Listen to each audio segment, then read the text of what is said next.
uJesu Kristu inkosi. Ngiyabingelela bazalwane abafundisi umphostoli uSibande Sicela usondeze emlonyeni. Ngiyabingelela abafundisi ngehlalo zabo Sunday School nabo bonke nje abazalwane bonke ngiyabingelela ngegama leNkosi yethu uJesu Kristu. Ngathi ngiyambonga kakhulu uNkulunkulu ngaleli thuba akangipha. Uqaleni nje ke ngiqale lapha ngesikhathi sikwamaphumulo ngizothanda ukuxolisa abazalwane bahamba sebephatheke kabi sebedidekile ngoba nami ngase ngididekile ngendlela okwenzeka ngayo laphana ngenza iphutha ngakhela ukhiye emotweni. Manje ngingathi ngithanda ukuxolisa kakhulu kubazalwane bahamba sebephatheke kabi ngiyaxolisa kakhulu. Bese-ke ngithanda ukumbonga ngabo uNkulunkulu. Ngiyambonga kakhulu uNkulunkulu ngabazalwane abangenelelile kuso leso simo bangenelela abazalwane.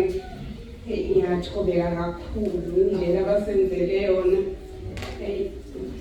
Ngikwazi ukuchaza.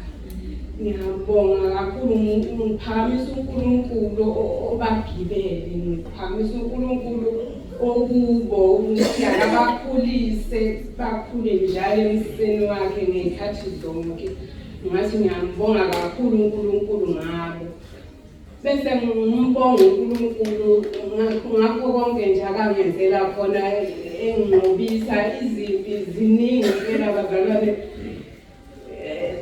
Uyesu baba ethi uma sisemncane sisemkhosini izimpi zibaningi. Ziyahlasela sike sahlaselwa yigebengu ngohlobo olumangalisayo.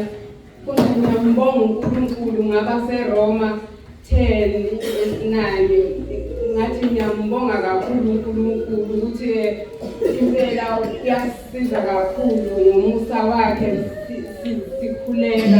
sikhuleka emva kabamfundisi umpostoli.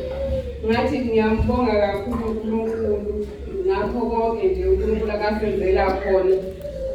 Ngisho uNkulunkulu wasilwela-ke wangenelela ngisho nakomakhelwane.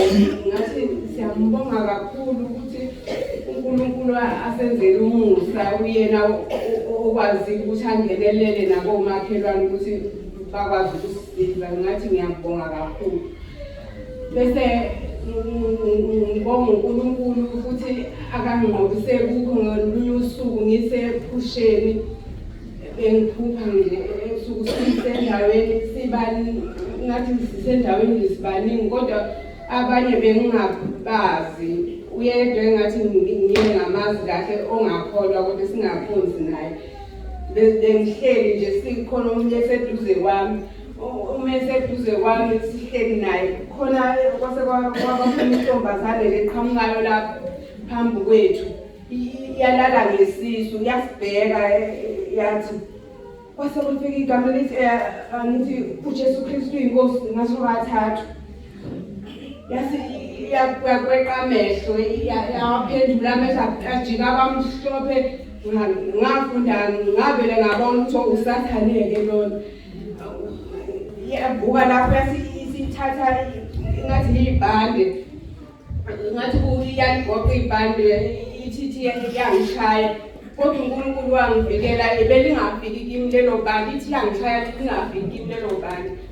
Lithe lisuka laliwa phansi ngase ngalicosha ngase ngayishaya yaphinde yawa phansi futhi.